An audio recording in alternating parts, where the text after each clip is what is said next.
Assalamualaikum warahmatullahi wabarakatuh. Yang terhormat kepada Bapak Wali selaku dosen dasar manajemen dan teman-teman yang saya banggakan. Di sini kami dari kelompok 10 akan menjelaskan materi tentang struktur organisasi. Sebelumnya saya izin perkenalkan, nama saya Sinta Gunawan dan anggota kelompok lainnya bernama Yunus, Nepti, Aldivo, Debbie, dan Safira. Selanjutnya, materi yang pertama ini, saya akan menjelaskan tentang struktur organisasi termasuk tipe apa, apakah organisasi ini bersifat fungsional menurut pasar atau produk, dan slide. Jadi, struktur organisasi di PT perusahaan kami ini, yaitu PT Sahabat Dapur, berbentuk struktur organisasi fungsional. Contoh struktur organisasi fungsional ini ada direktur, ada manajer SDM, manajemen keuangan, manajemen produksi, manajer pemasaran, manajer purchasing. Nah, PT Sahabat Dapur ini memiliki struktur original karena salah satu skill yang paling populer yang digunakan dalam berbagai perusahaan di Indonesia. Nah, keunggulan dari struktur fungsional ini dari segi sumber daya manusia yang lebih efisien sehingga dapat menghemat pengeluaran perusahaan. Selanjutnya, materinya akan dijelaskan oleh Depti. Baik, terima kasih Sinta atas kesempatannya. Yang kedua, ada perusahaan tersebut merancang atau desain organisasinya dengan pendekatan apa? Apakah pendekatan klasik, pendekatan tugas, teknologi, atau pendekatan lingkungan? Jelaskan. Pendekatan organisasi. PT Sahabat Dapur menggunakan pendekatan tugas teknologi.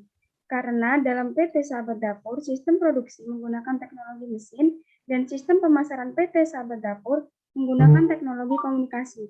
Dari teknologi tersebut akan menyebabkan semakin banyak jumlah manajer yang mengatur kegiatan dalam perusahaan tersebut. Adapun manajer yang bergerak pada bidang teknologi dalam PT Sahabat Dapur meliputi manajer pabrik, manajer teknik, manajer gudang, supervisor, produksi, dan security supervisor.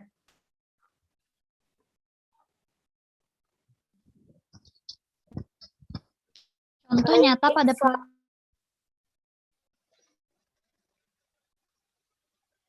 Baik, selanjutnya materi akan dijelaskan oleh Debbie. Baik, terima kasih Sinta.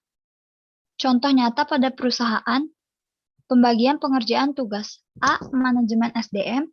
Tugas manajemen SDM di perusahaan PT Sahabat Dapur untuk mengatur dan juga menghubungkan setiap sumber daya manusia yang dalam sebuah perusahaan secara efektif dan efisien. B. Manajer keuangan. Manajer keuangan dapat melakukan kegiatan yang terfokus seperti analisis strategi, agar perusahaan dan rencana dari PT Sahabat tetap berjalan sesuai. C. Manajer produksi. Manajer produksi orang yang terlibat perencanaan, koordinasi, dan kontrol dari proses manufaktur dan bertanggung jawab memastikan barang dan jasa diproduksi secara efisien. Manajer produksi mengawasi jalannya produksi sayur di PT Sahabat Dapur. D. Manajer pemasaran. Manajer pemasaran PT Sahabat Dapur bertugas untuk mengawasi pemasaran dari perusahaan kami. Ia melihat perkembangan pemasaran dari perusahaan kami ke para konsumen. Oke. Selanjutnya akan dijelaskan oleh Safira. Terima kasih, Sinta. Aplikasi Departemen dibagi menjadi 5. Ada Departemen SDM yang terbagi menjadi 2, yaitu manajer pabrik dan manajer teknik. Yang kedua ada Departemen purchasing, yang pertama ada gudang, yang kedua ada Departemen produksi, yang ketiga ada supervisor produksi. Yang ketiga operator mesin. Yang pertama ada mesinnya, yang kedua ada security supervisor. Yang pemasaran, yang pertama ada manajer pemasaran, dan akhir ada departemen yang pertama ada manajer keuangan, yang kedua administrasi, dan yang ketiga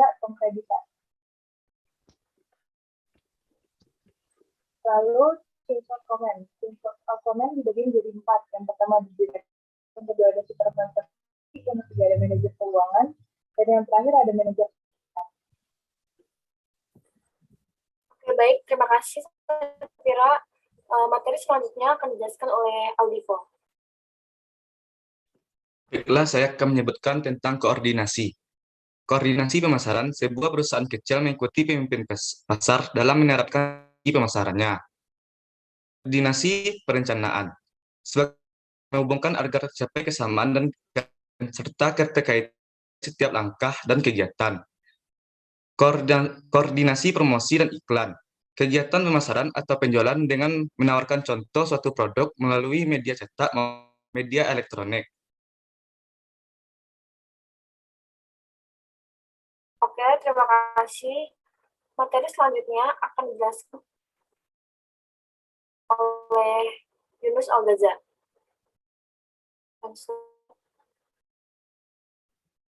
Baik, materi selanjutnya mengenai diferensiasi. Sebelumnya, diferensiasi dalam PT Sapa Dapur harus dapat mendata nilai tambah yang tinggi pada konsumen. Yang kedua, diferensiasi merupakan suatu keunggulan dari pesaing. Dan yang ketiga, diferensiasi harus mempunyai keunikan. Baik, saya akan menjelaskan satu persatu. Yang pertama dengan berkaitan produk. Itu mempunyai perbedaan yang dengan produk yang lain, tetapi bukan asal beda saja. Perbedaan yang diciptakan harus mempunyai terhadap konsumen. Contohnya, sayur menyatakan dirinya sebagai sayur yang segar. Yang kedua, tidak ada satupun produk yang tanpa pesaing. Oleh karena itu, diferensiasi yang dilakukan harus mempunyai nilai yang lebih banding dengan pesaing. Contohnya, pada awal saya selalu dikemas dengan plastik, tetapi sayur membuat melalui perubahan plastik ke kemasan praktis. Diferensiasi sayuran adalah dapat memberikan kemudahan untuk dikonsumsi kapan dan di mana saja. Yang ketiga, diferensiasi harus mempunyai keunikan tersebut. Setiap kita akan kemas dan kita eksporkan, itu punya keunikan agar para konsumen senang dengan membelinya. Terima kasih. Baik, terima kasih teman-teman sudah menjelaskan materi tentang struktur organisasi di perusahaan PT Sahabat Dapur ini. Terima kasih semuanya. Maaf.